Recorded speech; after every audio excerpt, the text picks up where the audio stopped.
Hi, Keith Surtees here. I want to continue with the things that we've been working with. We were talking about oneness last time, and we were talking about polarity. We were talking about the uh, wonderful creativity that individuality brings to us, and we were also looking at the many shades and many teachings that have gone before, the roots of the New Age in a way, a quick look at those without going too deep. Today, I want to bring things to you that are actually useful to you, ideas and thoughts that you can focus upon, thoughts which will help you to move your life forward, and that you can use in a on a day-to-day basis. Uh, Maybe I can help you also to clarify your mind because, as I've said before, there's so many books and so many ideas out there. Today, I want to talk about the idea of freedom. Many, many years ago, when I was a young man, I was first drawn to spiritualism, and basically because it was about the only spirituality outside of conventional religion that I found. It was the first. Uh, I was studying in Bournemouth, and I went along to a little spiritualist church, and I quietly sat at the back, and the medium came to me, and she told me that, oh, you young man, you are going to do these things that I've done. You're going to do mediumship and healing, etc., etc. You're going to go to different countries, all these type of things. However, I kind of thought, oh yeah, of course. Um, I was a little shy and reserved then. I hadn't learned how to come out to the world and present myself, or even have basic confidence at home. So, with much work from psychology and conventional social work, which I studied and became a social worker, I began to work on my own personality and began to understand the different levels of it. Now, I want today to talk about freedom, and freedom is a very special subject. There's nothing better, I think, than the word freedom to bring out all kinds of emotions and all kinds of thoughts with people. Through the years in workshops, etc., it has created quite a stir to be talking about freedom. And the reason for that is there's so many programmed ideas about what freedom is. If you're American, freedom represents a word that's almost like the word God. Freedom is a fantastic thing. Freedom represents individuality, choice, the ability to climb the ladder through hard work and creativity, to become someone, to find the best in yourself, to bring out the inner self onto the world stage, etc., etc. And it represents, in a way, part of the American dream. America is the country that really extols the virtue of freedom. Other societies and the older procedural law type societies that we have here in Europe tend to take a more cautious view. We are built upon tradition, we are built upon slow change. Thinking, our social systems, our political systems tend to be more ponderous and tend to be connected to go steady, young man, be careful. You must be careful what you choose. You must have security. You must do it a certain way. So there's a big difference between the type of philosophy which came out of the USA, particularly starting with the early Christian Science. Christian Science was one of the first, and there they began to look at a different way of seeing God in the teachings of Jesus, and the positive statement Jesus said, "These and greater things thou shalt do," it says in the Bible. Well, if Jesus said that, of course, it puts a total different perspective on the teachings of Jesus. Jesus was telling us that we have the same energies, and that possibly, potentially, we can use those energies in a greater way than he did. I would suggest that Jesus was a visionary too, and he was looking ahead in time. He was looking to these times now, where actually the human potential through many growths in society, including the growth of education and communication, has come to a level of awareness where we can begin to produce miracles if we use the mind in the correct way, if we work with the understanding of our own psychology and the psychology of the soul. We will be able to achieve amazing things. And hence all the philosophies that have come out of that, from Christian Science, developed what they call the New Thought movement. And you can Google, of course you can Google everything, but you can Google New Thought, and you can take a look at the history of New Thought. If you go on Wikipedia, you can have quite a nice read there about the history of the New Thought movement. Now, the New Thought movement was based on a belief that the conventional Christianity had destroyed the words of Jesus and presented it in an Old Testament way, which was all about judgment and sin, etc., etc. But sin really is a word that means just missing the mark, just falling below. Falling below what? Well, I would suggest what you're falling below, and this is what Jesus meant, was your fullest potential. So, if we are talking about our fullest potential, then we need to look at who we are. What is my fullest potential? What is your fullest potential? What is within you that is not expressed yet? What depth and intelligence and potentials and capacities have you got that just aren't there? So today's talk really is about this type of guidance from your own self, deep within, and plus other forms of guidance, the type of guidance we seek, the intuitions we seek, and the mental understanding we seek when we are trying to access deeper levels of wisdom to make good and creative choices in our lives. To understand the concept of freedom, we also have to understand what is or who is in the driving seat, who within is pushing my buttons, who is deciding to steer to the left, to the right, or wherever. What road shall I walk? Now that is a good question, because many times we kind of drift through life and make decisions, I would suggest, on or through levels of our unconsciousness which are not helpful to us. They are, as I said earlier, they are kind of blocking us or sabotaging us because they are based on pain. So, to understand freedom, we have to look at who has this freedom. We also have to look at, is there really such a thing as freedom? And we have to look at the many different levels of how that works within us on a moment-by-moment basis. And this is where awareness or mindfulness in its truest form comes into the equation. But let us just recap a little bit and talk about the energies which work in our lives, that work in our day-to-day lives when we go to work with our partners and family and friends, etc. We are playing a kind of play. We are acting out of many responses which are automatic within us.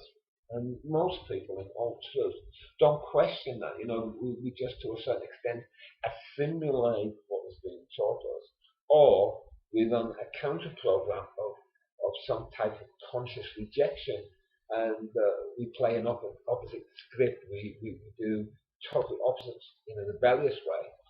And we think that this is freedom, when in fact, if you really analyze it, really go deep into it, that is not freedom at all, is it? It's just a counter script. It's just being a naughty child and going against the parental ideas which were fed into you as a child. And this really is not freedom. Freedom is a freedom away from the past.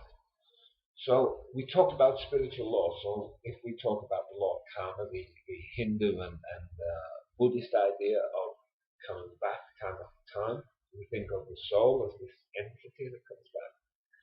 Now in Greek times, they didn't think of this word soul in that way. Soul was like a seed you were born with, which you then have to develop through training, through work, through absorbing cultural influences like the arts and music and poetry poetry and all the other what we consider to be creme de la creme of the arts in ancient Greece.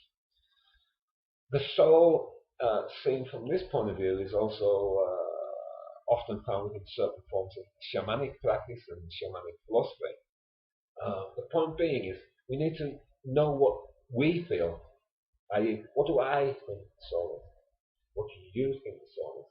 How do you define the soul? Get yourself a definition of the soul and what you think it is. Then you've got something to work from. Now, as we continue with this, we think about the soul, we think about this something that we can't weigh, we can't touch, it's something within us. Some people believe it lives one life, it's created, and then when we die, the soul leaves and journeys on. And some people even try to measure the body at death and say that the body weight's gone down a little bit, so therefore the soul has left this small thing that weighs very little. Yeah. We kind of bring it into a material type of logic to say, oh, it weighs something and now it's left, and look, Keith's body now is dead. It's so much smaller and lighter. Well, I don't think that really helps explain anything, but people will follow anything to try and prove something. We talked about the mind.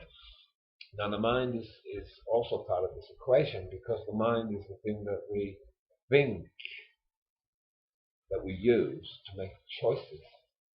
Yes, we think we use the mind to make choices.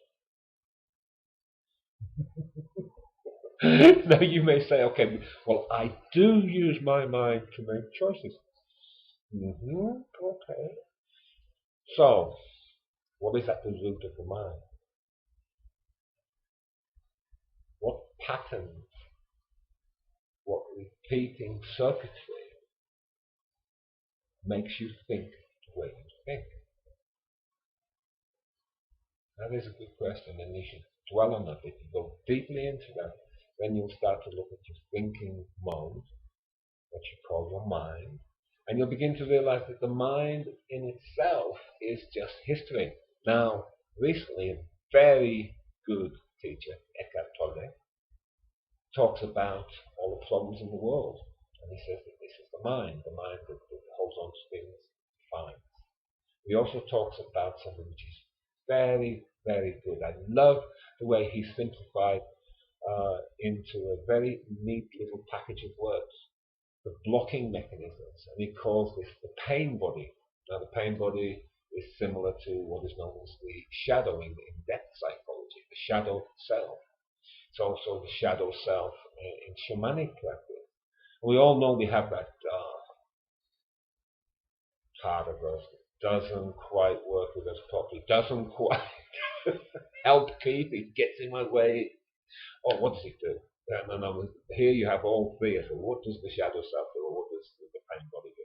Well, it throws up all kinds of blocking mechanisms, doesn't it? Every fear that's ever registered, every drama which has caused fear in the past, every person that has hurt me, you know what I mean? Everything which is in the past, which it can use to keep you stuck in this very narrow personality view, it will throw at you every time your soul or spirit begins to pull down from heavenly sources through your consciousness, through your body. The information and the things you can do to increase your life, to move your life forward. Now, this comes back to a very deep level. The soul at its highest level, we can say, because we have many definitions of the soul, we know that. But the soul at its very highest level, if we discount the part of the soul we can think of as within our personality. At its highest level, it is pure spirit. And pure spirit means not of this world, not bound by this world, is maybe a better way of putting it. Yes. So this pure spirit is motivating us, or trying to motivate us, and it comes into the energy field, and it starts banging into all of this stuff in our head, around here, in the energy field, which is the patterned energy. When it gets to here, that same pattern is neurological biology now, And that biology has a history, and that history, wow, it's a mixed thing, isn't it? So we have to ask, how can I have freedom? Do I have freedom? Now, freedom, by any definition, means that there must be someone to be free. So I, Keith, want to be free, we can say. Now, the difficulty with this is that the I, and I think it's Keith, is usually this pattern of the past. It's the karma, if you want to use that word, the cause and effect, thoughts, the actions, the interactions, the basically the result of time along a timeline. And our world, the world of the personality, is a timeline world. It begins and it ends. Now, if you think about that, it begins and it ends for the brain in one life. But for the soul, we say, it doesn't begin and end there. It begins at the very first birth and it ends at the very last birth, or so it really goes in life. So the soul has a timeline too. So we say the soul is not the spirit. The soul is not eternal. The soul is something, we are told, that exists through this time. And through the soul, all our karma comes from the past along the timeline. Now, some people say, some philosophers say, some channels say, there is no time. No, there is no time, but time is a construct that we use. And at that level, yes, there is time.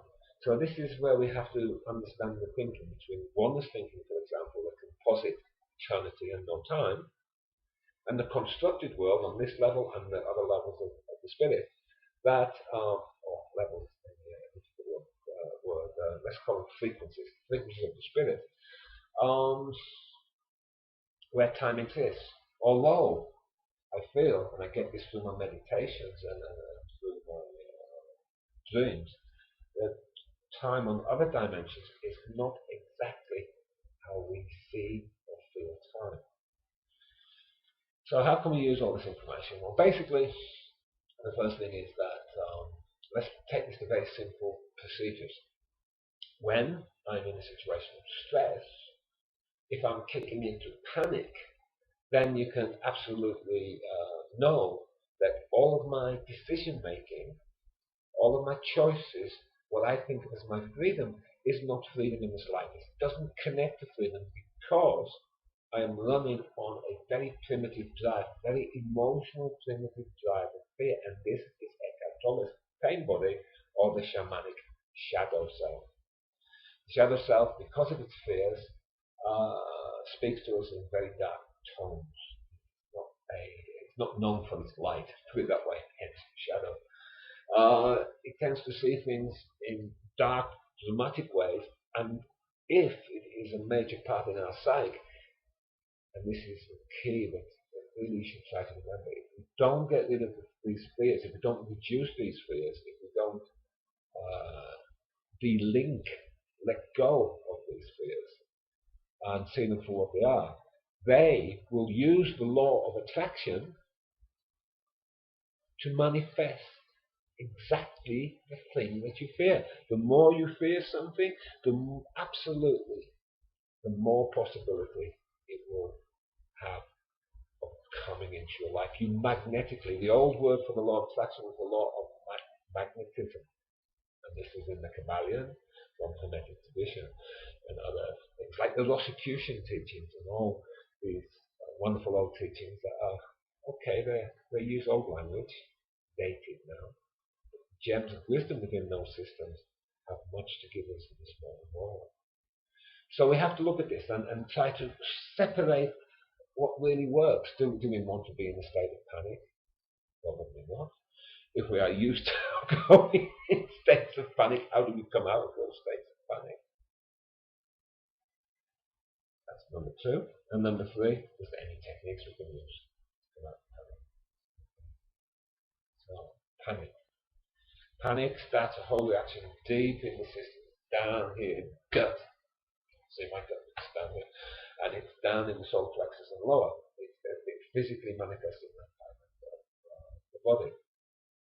Panic, therefore, is like the part of the iceberg under the water, part of the unconsciousness of all of us, and part of what Eckhart Tolle calls the pain body. Now, we know it exists, but we know it is based on a limited understanding. This is where we can use the mind. We know the shadow, the pain, the fear is based on the limited understanding that we've had in the past.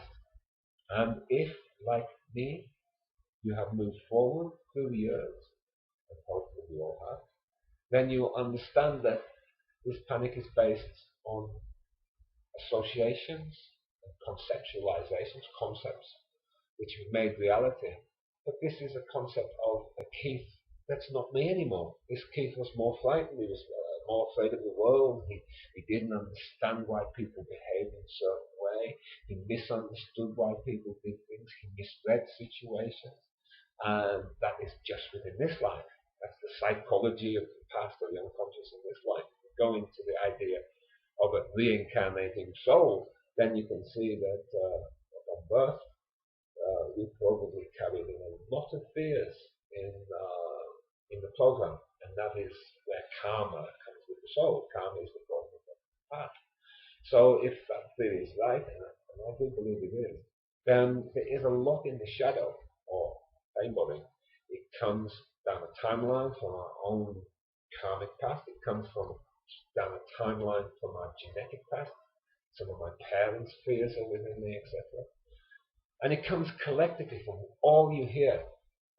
Have you noticed that when you travel away from known, go to another land,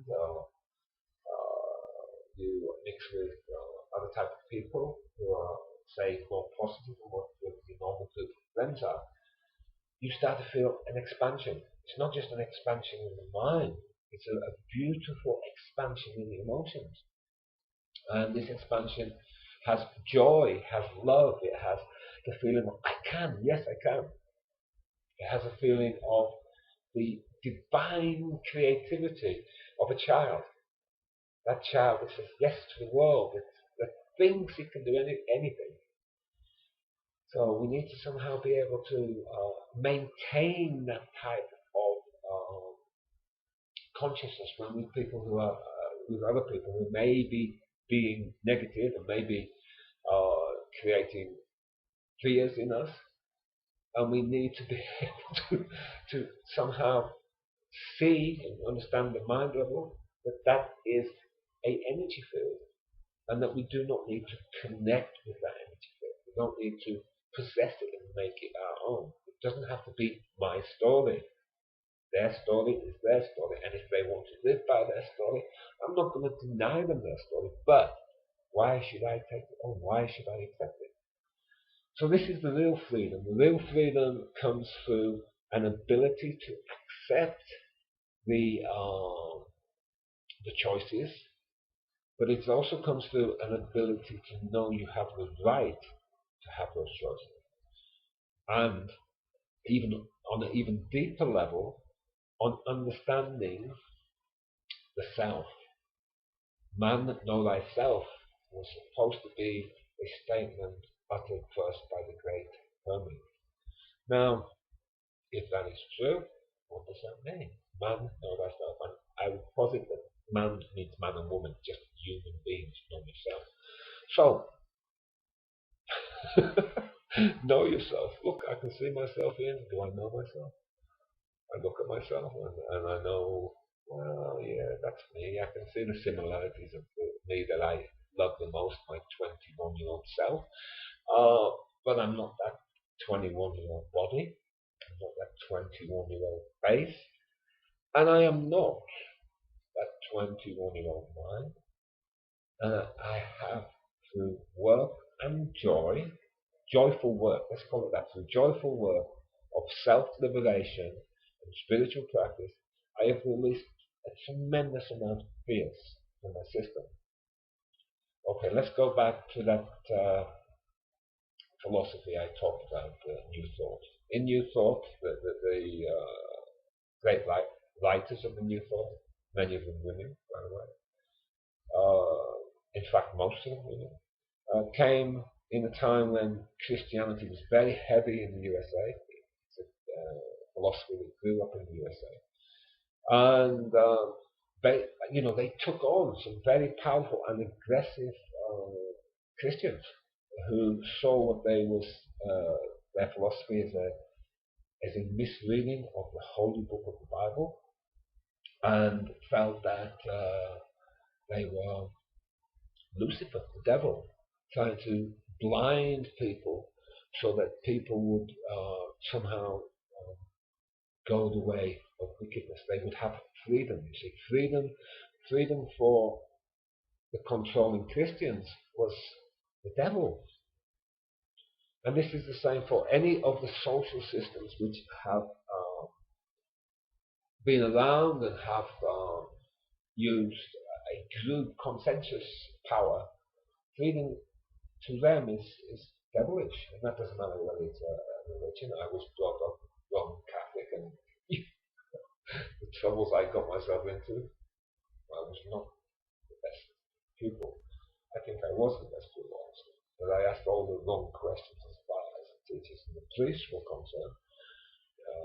Questions like, why is someone born blind? The answer was, it's the will of God. But I thought God was a loving God. Get out of the pastor. I was thrown out of the pastor, and this is true. But those kind of questions are the questions we need to ask. Now, those early New Thought people called this power of the good mind racial mind, or racial suggestion, or race suggestion. What this actually means is not about race. That the term race then, and if you lived in America, the race of the Americans were the one controlling your mind, and their politics and their social ideas and etc. were the ones that you being fed from birth.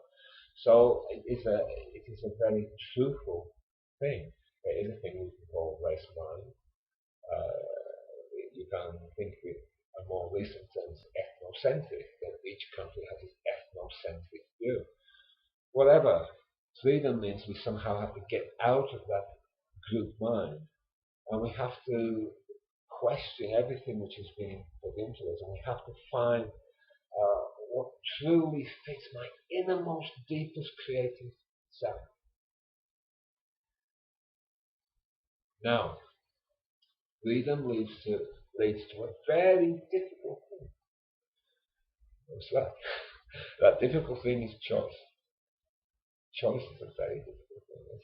There's so many choices, one by one. Some people find it difficult even to choose what food they're going to buy and eat. Well, choice is difficult. But when it comes to big choices like what work should I do, what country should I live in, what town should I live in, should I stay or should I leave in relationships, these kind of dramatic choices, they're very difficult. And they're difficult because we don't know which part of ourselves is actually responding to that.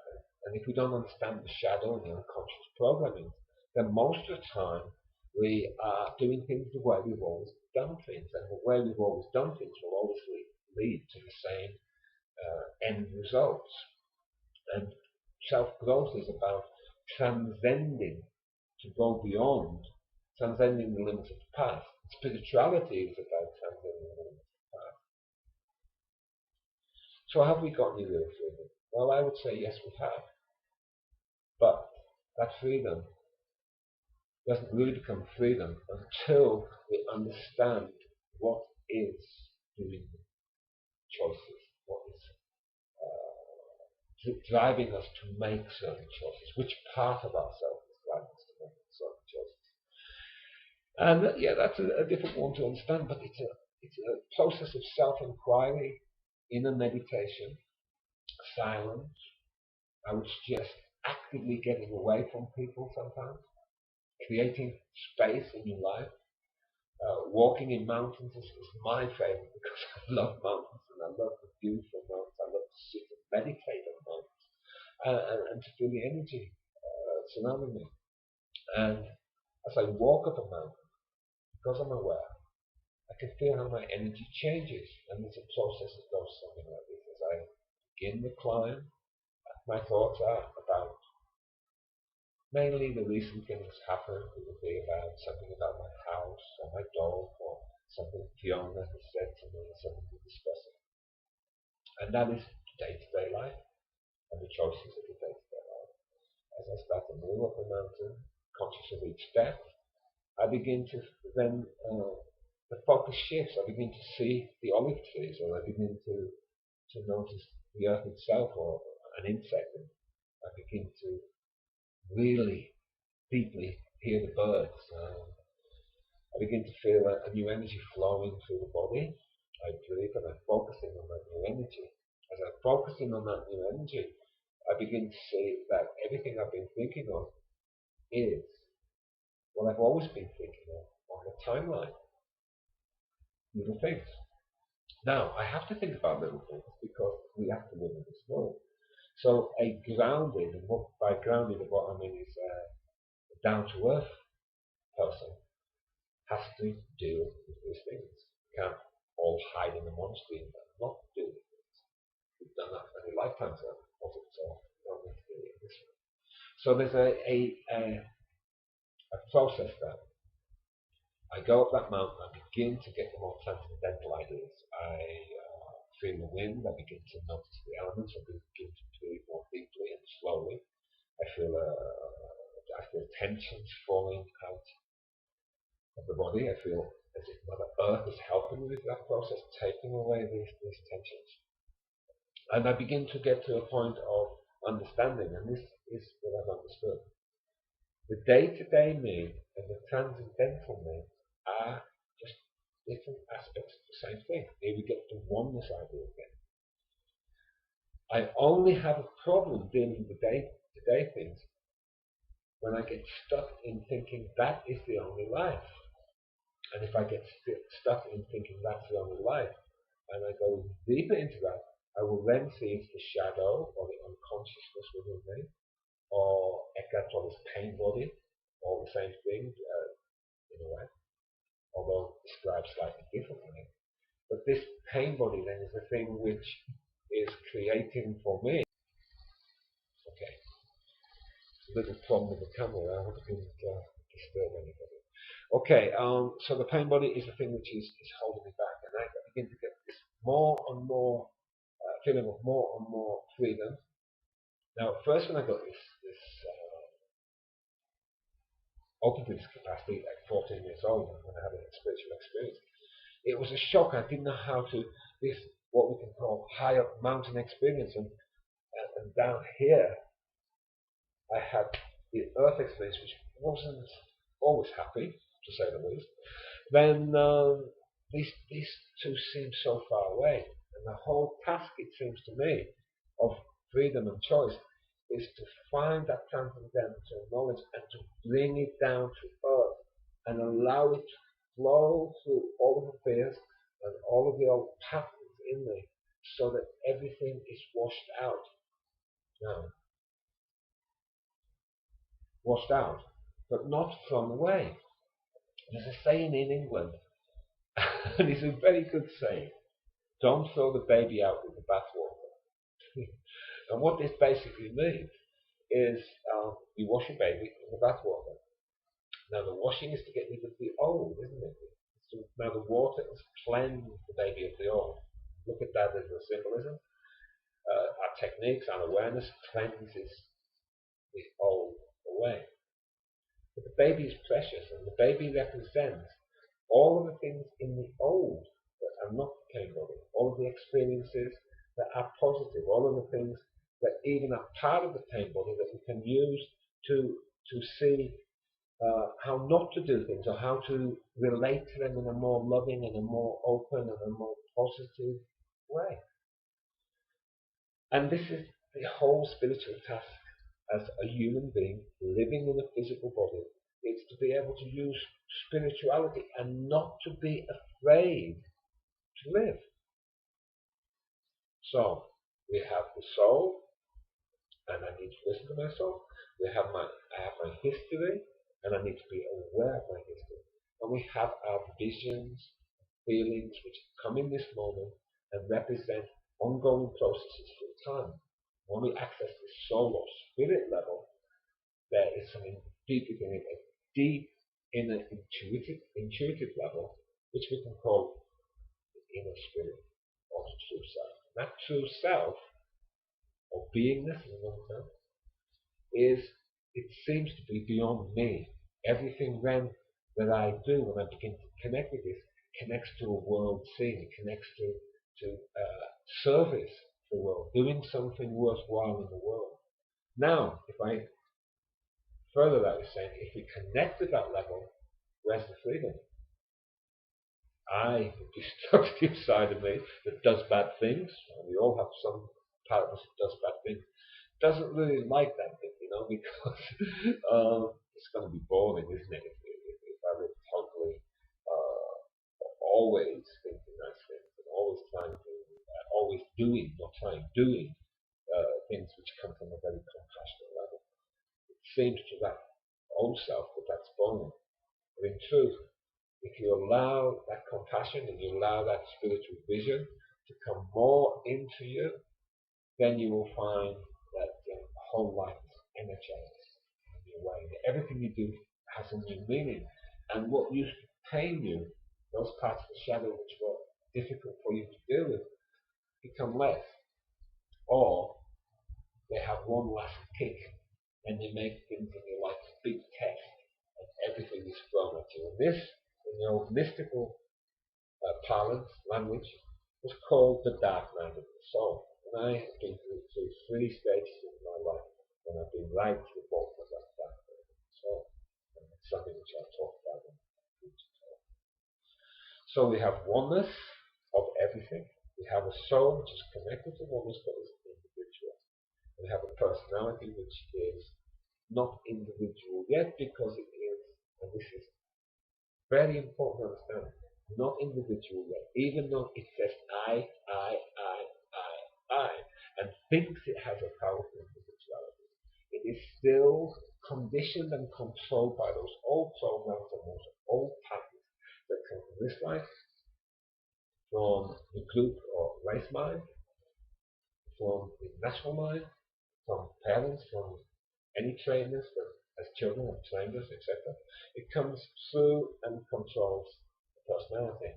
It isn't through the personality begins to understand the true voice of the soul, and that soul is the highest level of spiritual self, that you begin a downpouring of energy through the system, which absolutely changes your life, giving you more physical energy, it gives you more joy, true joy, not just fake it till you make it joy, which is a very positive saying with Americans, fake it till you make it, pretend in your mind that this is who you are. And I'm not saying that doesn't work to a certain extent, but it's still not real, is it?